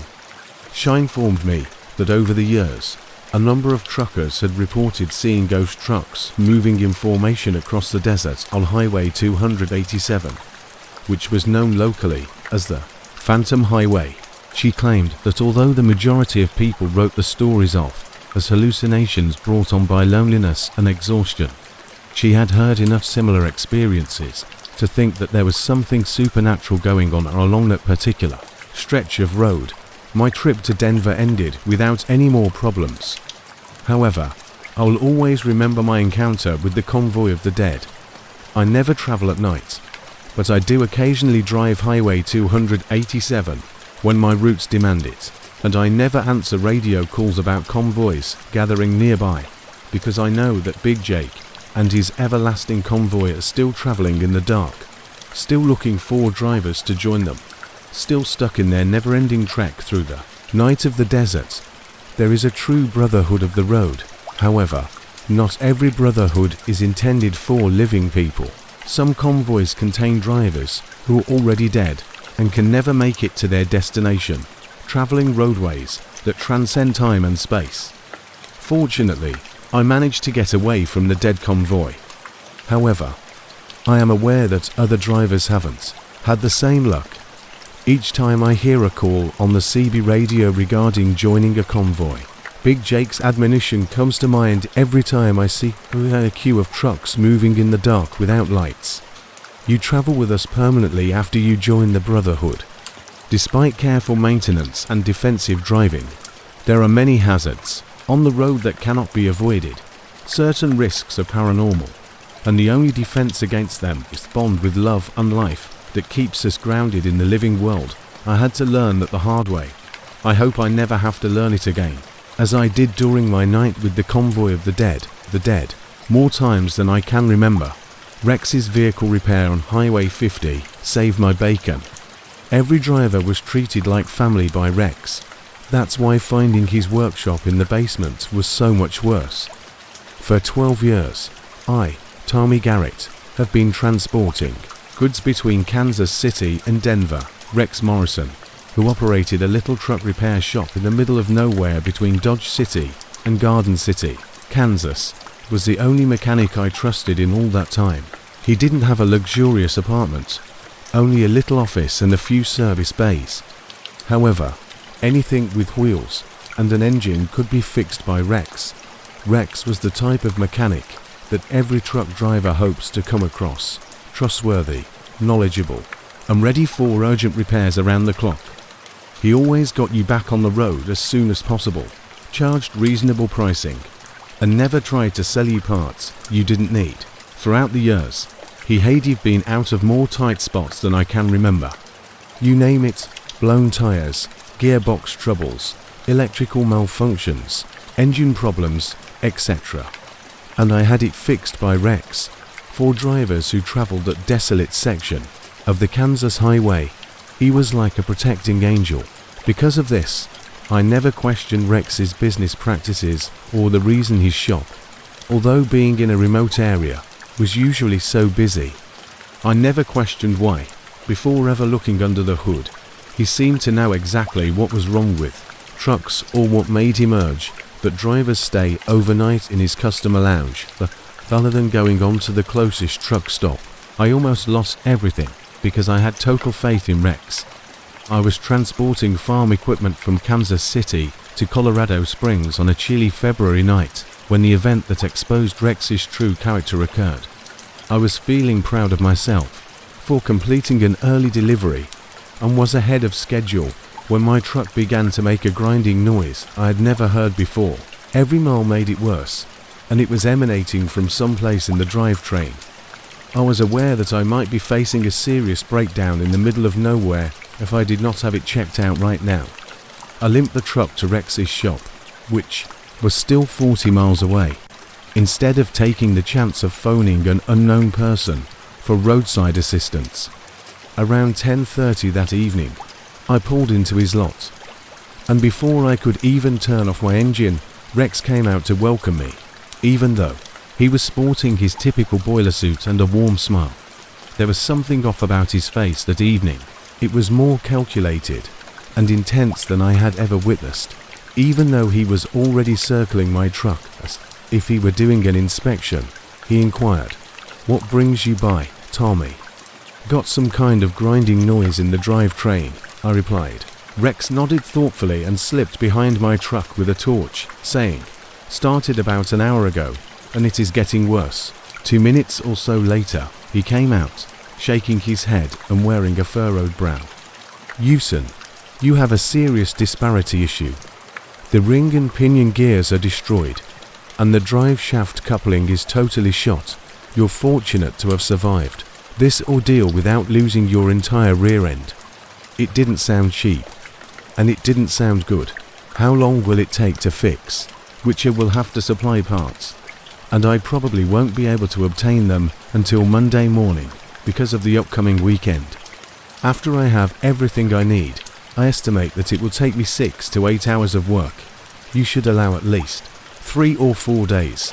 4 days would have ruined my delivery plan and most likely cost me the contract. But my options were limited. A collision on Highway 50 in winter can be fatal, and the only certified mechanic within 100 miles was Rex. Rex dismissed my offer that we seek a motel room in town, where I agreed to leave the truck with him. "Tommy, there's no need to pay for a motel. I have a kitchen and a bed in my customer lounge. You are welcome to remain here as long as necessary. Just a portion of the service, no fee."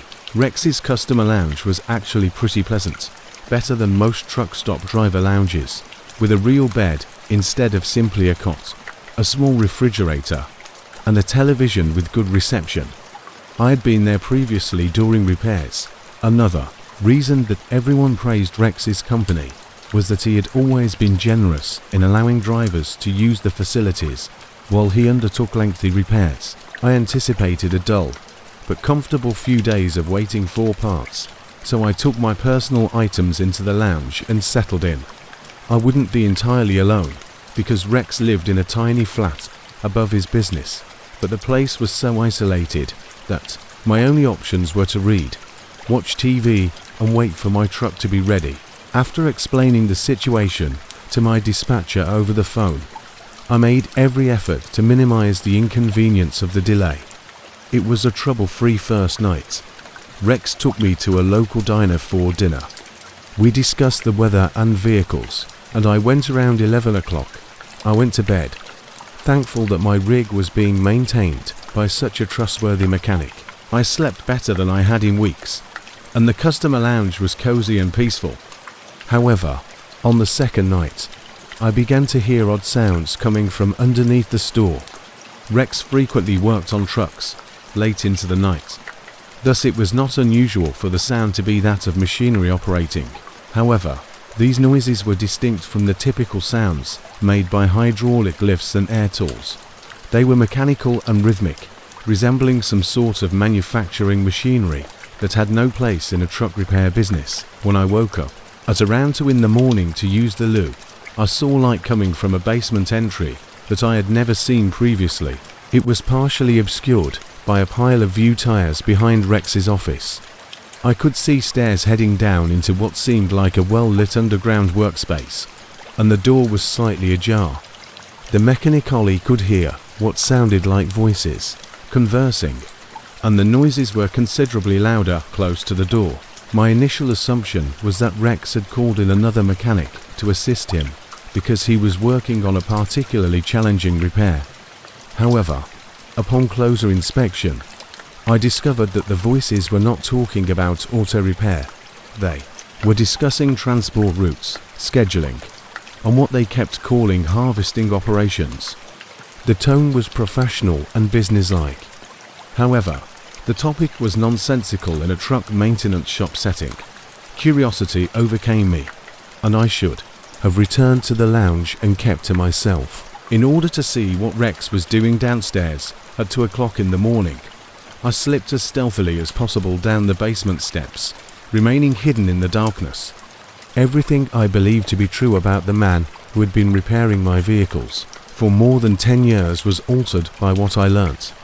The basement extended much beyond the building's footprint and was significantly larger than the business above it. It was arranged like an advanced production plant, complete with industrial machinery that didn't belong under a truck repair shop in the country.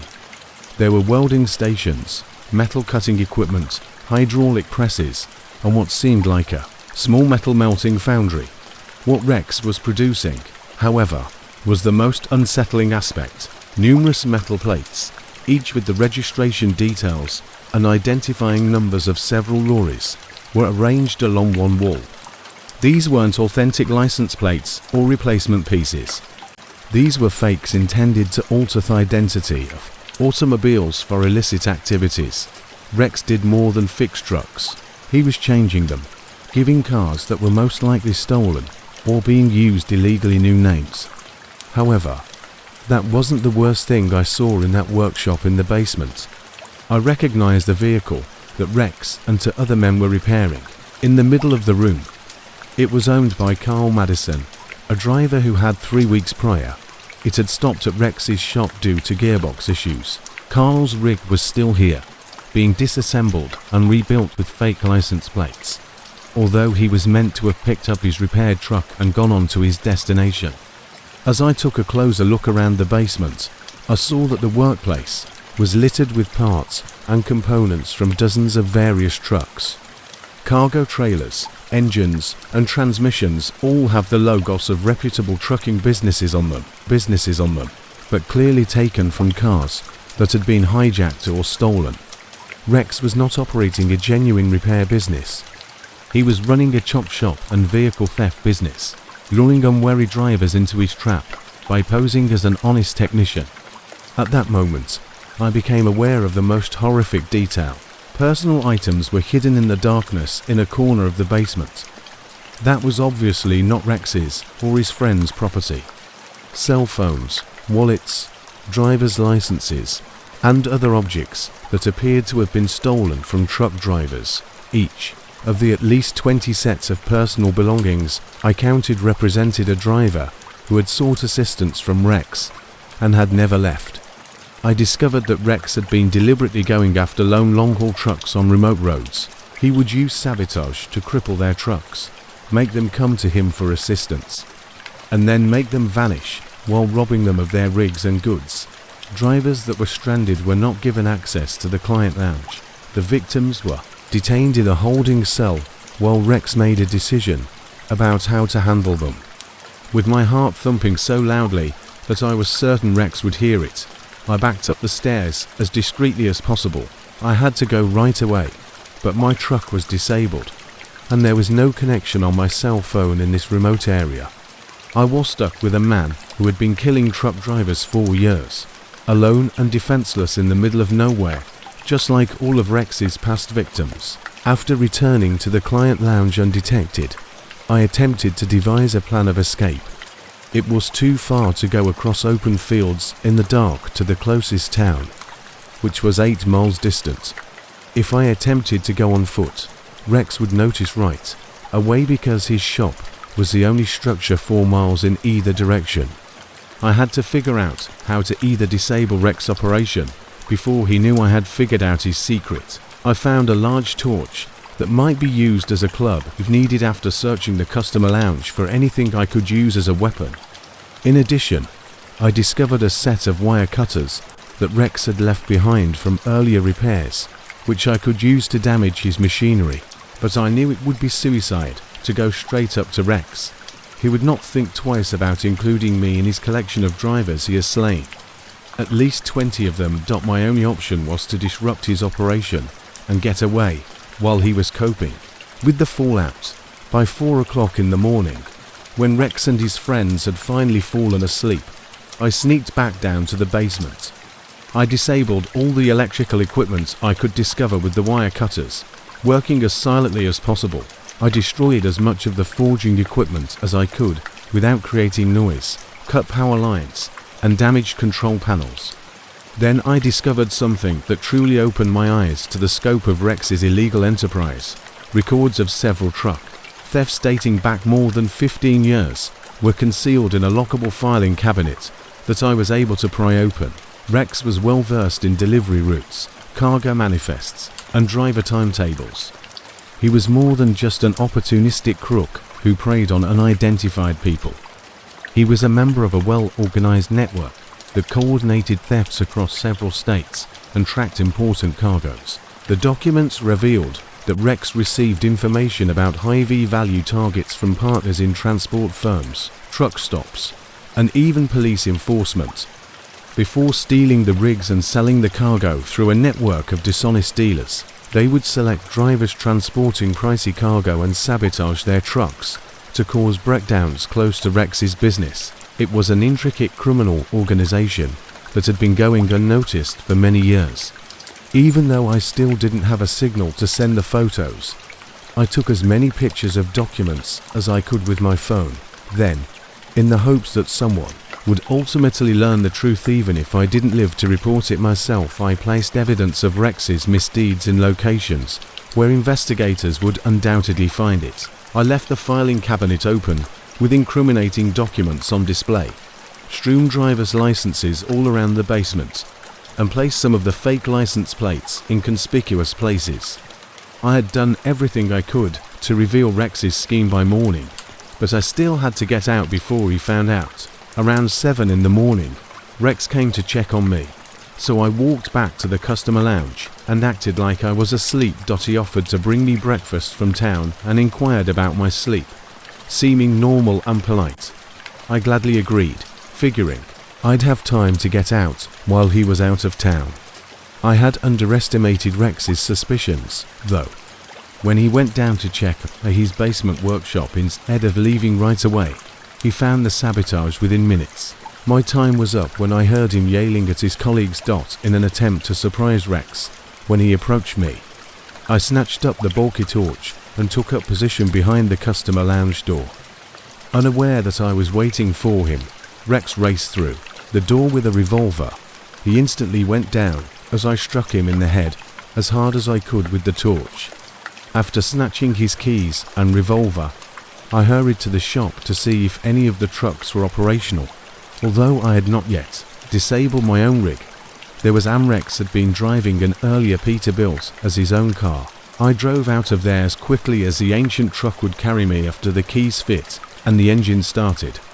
I reported everything I saw when I drove directly to the Kansas State Police headquarters in Dodge City.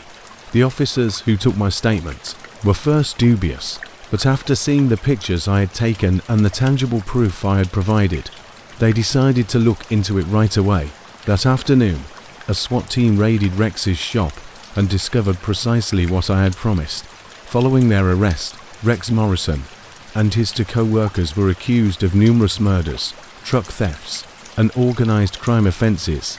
According to the investigation, they had stolen more than $12 million worth of cargo and killed 23 truck drivers over a 15-year period. In addition to having ties to organized crime groups that utilize stolen trucks to transport illegal weapons and drugs, Rex's network included dishonest authorities in 6 states. Through their personal belongings, the 23 victims were ultimately identified.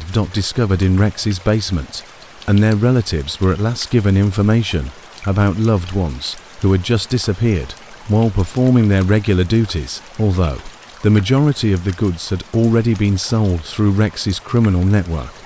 A number of the stolen trucks were found and given back to their rightful owners. Rex Morrison received a life sentence without the chance of release. His colleagues were sentenced to 25 to 40 years in prison. The dishonest authorities who had supplied the entire criminal operation was dissolved, and those who provided information to the network were also prosecuted. However, the inquiry found that similar organizations, which preyed on lone truck drivers on remote roads, were most likely operating in other regions of the nation.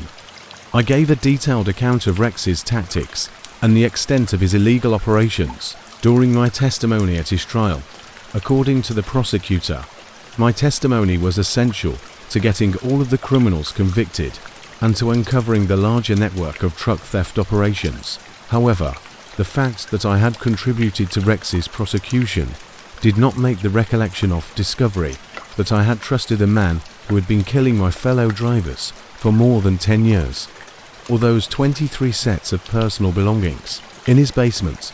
No matter how bad my circumstances get, I never stop at little, remote repair shops anymore. Even though I still travel the same routes across Kansas, I've discovered that sometimes the most dangerous predators are the ones that appear to be the most trustworthy, love you like family, and go above and above to assist you. For 15 years, Rex Morrison established himself as Kansas' most trustworthy and honest mechanic. And he lured dozens of drivers to their deaths by using that reputation. Trust between drivers and those who maintain our equipment is the foundation of the trucking industry. However, crooks who know how vulnerable we are when our trucks break down in remote areas can take advantage of that confidence. Rex showed me that being skeptical even when people are acting normally isn't necessarily a bad thing, and that sometimes it's safer to stay cautious. Are making a special effort to assist you. Carl Madison and the 22 other drivers who trusted the wrong person and paid the price with their lives are always on my mind when I pass the site of Rex's shop. The building has been destroyed, leaving only an empty lot in front of a historical monument, cautioning visitors against putting their trust in strangers in remote areas.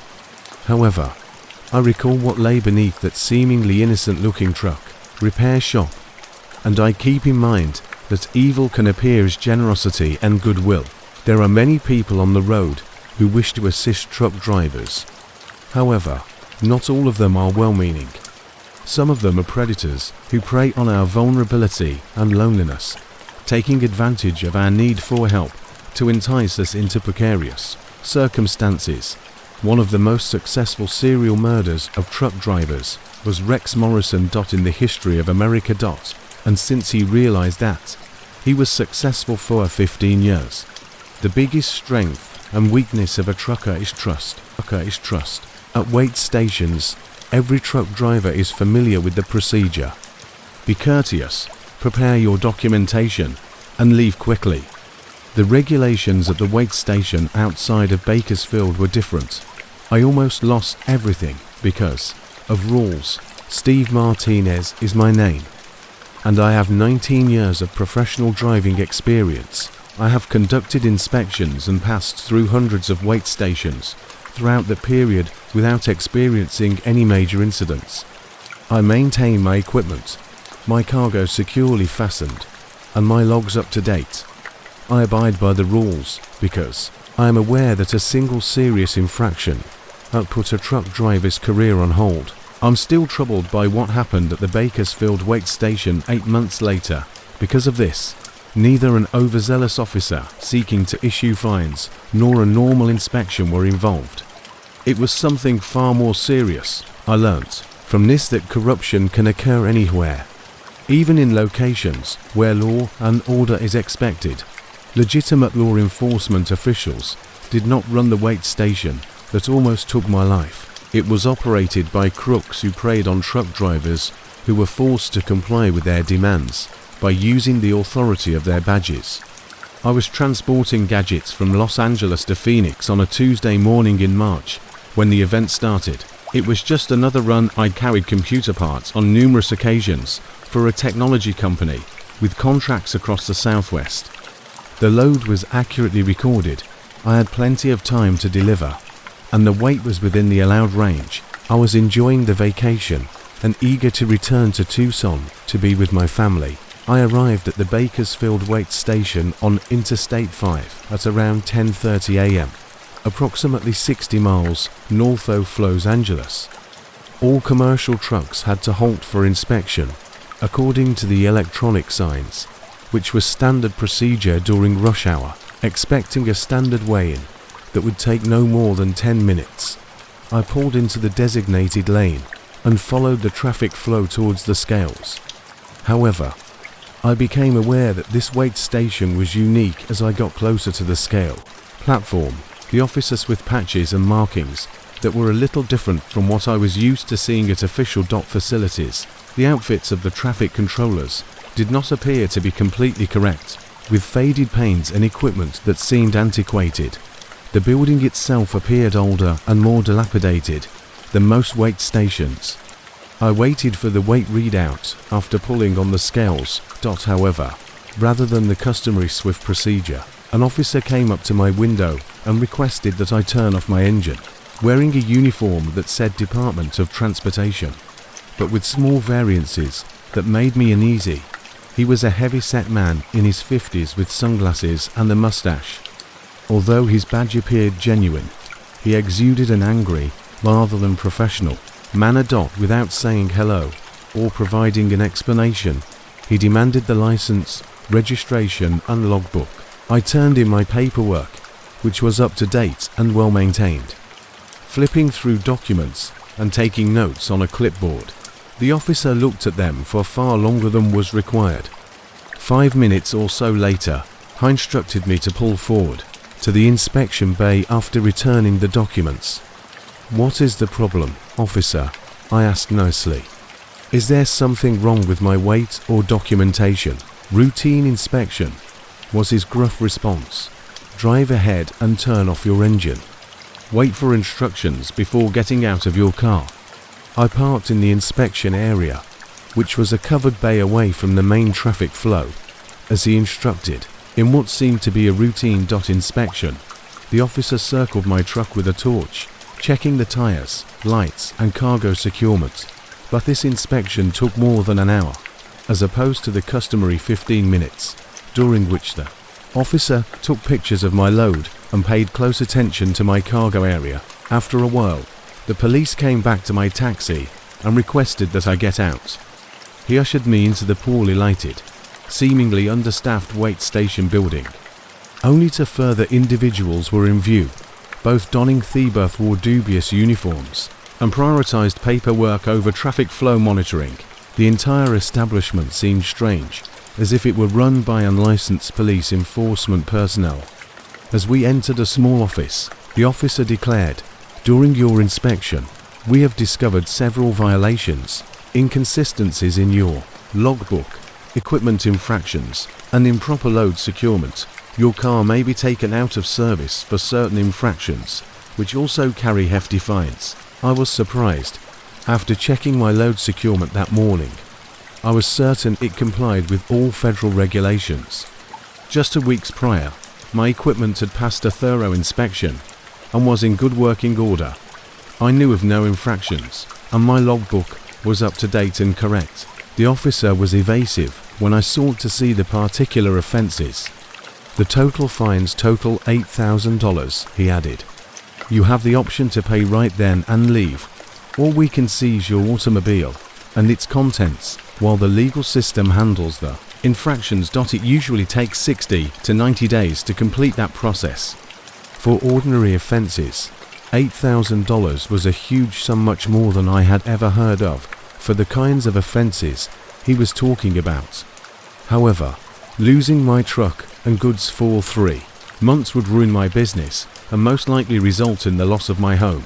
I was forced to choose between paying a hefty fine and being impounded, which would have destroyed my finances. I informed the officer that I did not have $8,000 on me.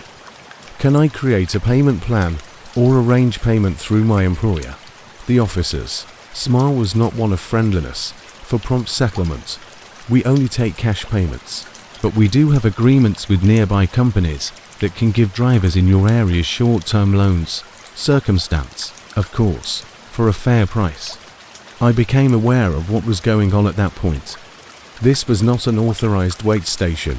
These thieves had devised a clever scheme to defraud truck drivers of their money by fabricating infractions and then providing costly loans to cover the penalties. They were intimidating drivers into paying for alleged infractions that most likely did not exist by exploiting the authority of police uniforms and official-looking facilities. The officer informed me that phone calls were not allowed during active inspections when I asked to use my cell phone to contact the safety department of my firm. When I requested to speak with a supervisor, I was informed that the senior cop wouldn't be available until the next day, since he was in court. I started to feel more and more trapped and powerless as every request I made for outside help or verification was turned down. The officer escorted me to a different area where loan documentation was ready for a woman dressed in civilian clothing. She clarified that she worked for a nearby financial services firm that focused on providing commercial drivers with emergency financing. The terms were ridiculous. She claimed that the only way I could avoid being impounded and get back on the road was to pay her $8,000 at 30% interest over the course of 30 days, using my vehicle and cargo as collateral. Just as I was ready to sign the loan paperwork, I saw something that prevented me from committing a grave error. I could see my vehicle in the inspection area via the window, and someone else without a uniform was looking at my goods, while I was preoccupied with the fictitious inspection procedure. He was obviously stealing some of my consignments by loading boxes from my caravan into a vehicle. I recognized the entire extent of the illegal operation at that point. The fictitious wait station did more than extort money with exploitative loans and exorbitant fees. Additionally, it served as a cover for cargo theft, enabling the thieves to take expensive goods while the drivers were confined inside handling fictitious documentation. They were committing several crimes at once by abusing the power of law enforcement. I got up and declared that I wanted to confirm the validity of the inspection by getting in touch with the actual California Highway Patrol. My suspicions were validated by the prompt response. The fictitious officer grew hostile and intimidating, claiming that it was a federal offense to obstruct an inspection. The loan document holding woman began gathering her papers and getting ready to go. Bureaucratic intimidation gave way to barely disguised panic. Throughout the building, I said that I was going to contact 911 on my cell phone as I made my way to the door. I resisted the phony officer's attempt to stop me by grabbing my arm and moving towards the exit. I saw something at that moment that chilled me to the bone. At least 6 further vehicles at various inspection stages were visible to me through a different window, but their drivers were nowhere to be seen. Weeds were growing around the tires of some of the trucks because they had been there for a long time. After sprinting to my truck, I locked the doors behind me and got into the cab. Despite the phony officer's cries for me to stop, I fired up my engine and headed for the exit. I learnt at that point that the wait station was made to resemble a trap. One of the crooks manned the control booth, and a gate that required electronic authorization to operate blocked the exit. I had to make a choice fast. I could try to find another route out of the complex, or I could try to smash through the fence and risk ruining my truck. I decided to force the gate open, deciding that any harm to my stuff was better than whatever these thugs had in store for me. As I sped towards the exit, I crashed through the thin barrier, triggering alarms and scattering the phony officers. I reported the entire thing to the California Highway Patrol and drove directly to the closest actual police station. The officers who took my statements were dubious at first, but after I showed them where the phony wait was, they changed their minds. Station. They discovered proof of an intricate criminal network that had been preying on truck drivers for several months. The crooks had been exploiting a closed wait station facility that the state had abandoned years prior. According to the inquiry, they had made the structure appear functioning by renovating it, installing fictitious equipment, and designing IDs and uniforms that looked authentic to the untrained eye. Financial fraud, extortion, cargo theft, and in certain situations, truck hijacking, when drivers refused to cooperate, were all part of the operation. The loan shark, the phony officers, and many individuals involved in cargo theft activities were among the 7 individuals arrested in relation to the fictitious wait station. Additionally, the investigation found that they had stolen cargo valued at over $3 million over a 6-month period, victimizing at least 40 truck drivers, and extorting predatory loans and fictitious fines totaling hundreds of thousands of dollars. The drivers of the 6 vehicles I had seen at the site had been slain when they attempted to thwart the extortion plan. After killing them, the crooks kept their trucks as trophies with the intention of selling them on the illicit market. I discovered that if I hadn't noticed the cargo theft happening and fled at the appropriate time, I would most likely turned into their 8th murder victim. The criminal organization's chief was found guilty on several charges of organized crime, murder, and racketeering, and was given a life sentence without the possibility of release. His colleagues were sentenced to 20 to 50 years in prison. The California Highway Patrol put new security measures in place and destroyed the phony wait station to stop truck drivers from being the target of similar schemes in the future. However, I learnt a valuable lesson from the event regarding the daily vulnerabilities faced by truck drivers.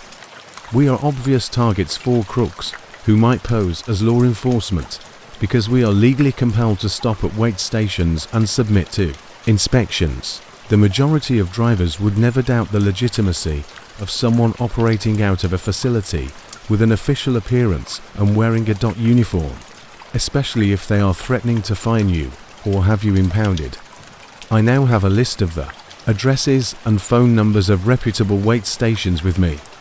Additionally, I confirm the legitimacy of any inspection that appears out of the ordinary or overly thorough. When something doesn't feel right, I've learnt to follow my gut, even when dealing with what seem to be law enforcement personnel.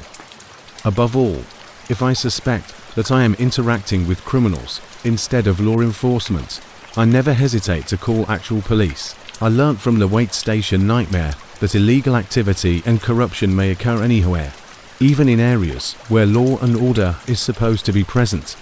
Not all uniforms lack a legitimate authority, is not always represented by the officer, and the badge. Those who seem to be defending us can sometimes be predators who take advantage of our admiration for law or enforcement to harm us.